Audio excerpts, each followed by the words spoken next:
da navegação marítima já construída até o final do século XIX, quando os navios de metal começaram a ser construídos. Ela tem uma proporção do comprimento para a largura de 6:1, que é excelente para sua estabilidade em alto mar. Na verdade, construtores modernos dizem que seria quase impossível ela virar. De qualquer maneira, ela era admiravelmente capaz de navegar pelas terríveis tempestades do ano do dilúvio. Porém, será que a arca era suficientemente grande para acomodar o número de animais necessários? O espaço total disponível era de mais de 100 mil pés quadrados, 3 mil metros quadrados, que seria mais espaço do que 20 quadras oficiais de basquetes. O volume cúbico total era de 1.518.000 pés cúbicos, 5.600 metros cúbicos. Isso seria igual à capacidade de 569 vagões de carga de trens modernos. Aí então vem a questão. Quantos animais terrestres teriam de ser levados a bordo da arca para sobreviverem ao dilúvio?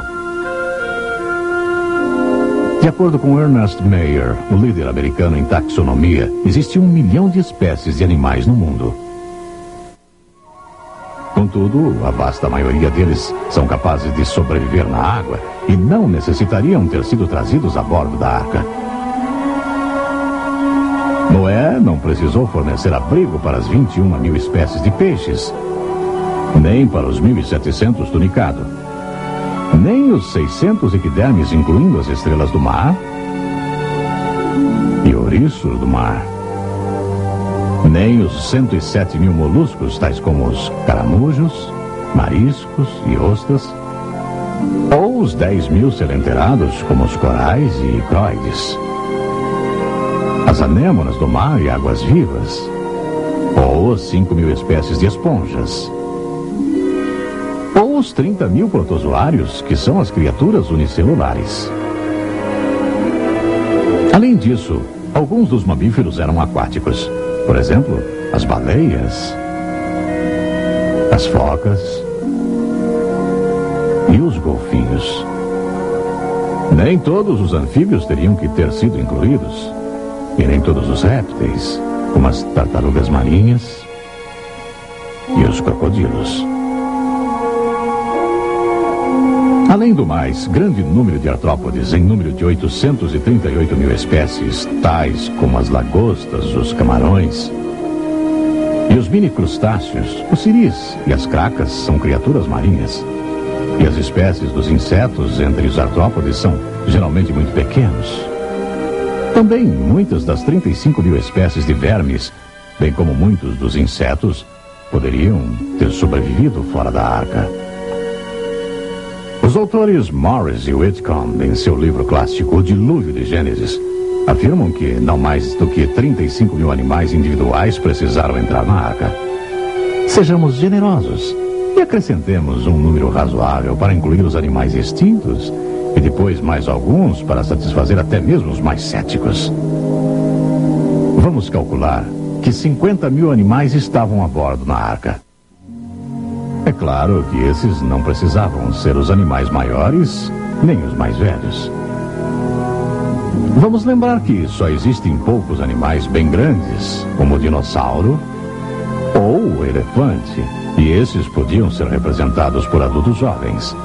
Calculando que o animal médio seria mais ou menos do tamanho de uma ovelha, e usando o vagão ferroviário para nossa comparação, verificamos que o cargueiro de 2 andares médio acomoda 240 ovelhas. Assim, 3 trens puxando 69 vagões cada teriam amplo espaço para conduzir os 50 mil animais, o que encheria apenas 37% da arca. Sobram 361 vagões, ou o suficiente para termos 5 trens de 72 vagões cada para conduzir toda a comida e bagagem e mais a família de 8 pessoas de Noé. A arca tinha bastante espaço. Assim, o maior problema teria sido a construção da arca. Mas a Bíblia indica que Noé a construiu sob uma liderança divina, e não há motivo para acreditar que ele não contratou alguns trabalhadores.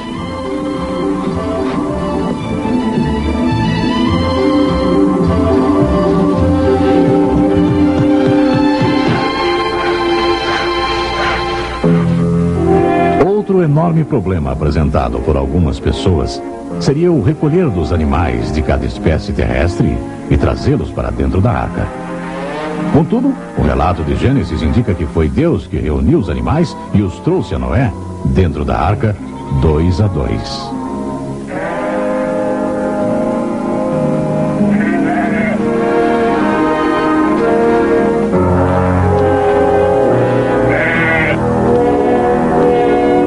Alguns sugerem que isso pode ter sido a origem do instinto dos animais de migração, e se não o originou, pelo menos o intensificou.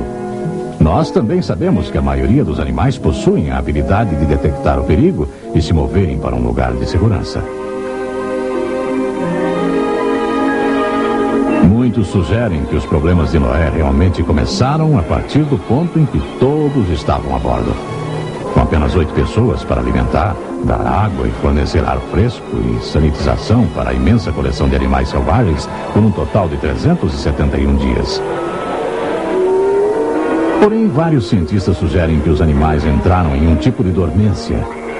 Dizem que em quase todos os grupos de animais existe pelo menos uma indicação latente da habilidade dos animais para a hibernação.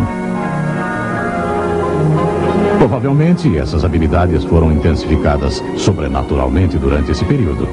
Com as funções dos organismos reduzidas ao mínimo, diminuía o trabalho de cuidar deles.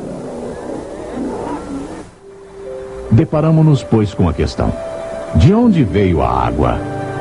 O relato de Gênesis simplesmente diz: no ano 600 da vida de Noé, aos 17 dias do 2º mês, nesse dia, romperam-se todas as fontes do grande abismo e as comportas do céu se abriram e houve copiosa chuva sobre a terra durante 40 dias e 40 noites. Muitos acreditam que antes do dilúvio havia uma estupenda cobertura transparente de vapor que envolvia a terra, colocada ali por Deus no 2º dia da criação, quando ele fez separação das águas debaixo do firmamento das águas sobre o firmamento. Eles acreditam que essa chuva de 40 dias e 40 noites nada mais é do que o colapso dessa cobertura de vapor. Em contraste, os cientistas nos dizem que se todo o vapor de água e nuvens da atmosfera condensasse e caísse na Terra, as chuvas não durariam muito tempo e produziriam uma profundidade média de 2 polegadas, 5 centímetros. Se uma cobertura de vapor de tal magnitude existisse desde o 2º dia da semana da criação até o dilúvio, então as condições climáticas teriam sido bem diferentes das de hoje.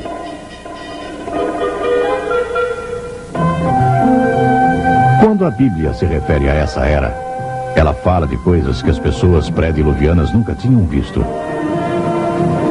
Muitos acreditam que uma das coisas que nunca tinham visto era uma tempestade, pois o 2º capítulo de Gênesis nos conta que uma neblina subia da terra e regava toda a superfície do solo. Provavelmente era uma condição semelhante àquela que observamos nas costas verdejantes da Califórnia, onde a vegetação é sempre regada pelo orvalho. Muitos cientistas acreditam que tal cobertura de vapor protegeu o mundo antigo das radiações nocivas que agora recebemos do espaço e, portanto, foi o motivo pelo qual os habitantes da Terra antes do dilúvio viveram tantos anos. Além do mais, tal cobertura de vapor causaria um efeito estufa, tendendo a manter uma temperatura igualada em todo o planeta.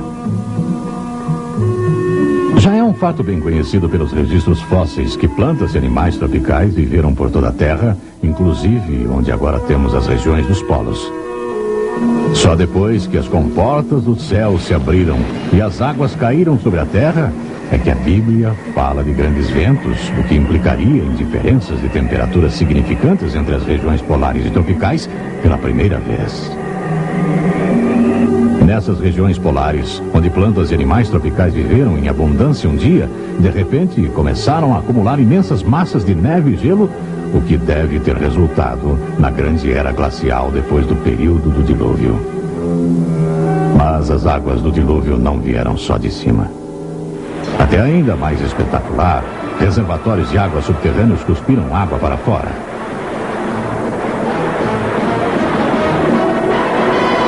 Dissolveram-se todas as fontes do grande abismo. As bacias dos oceanos subiram.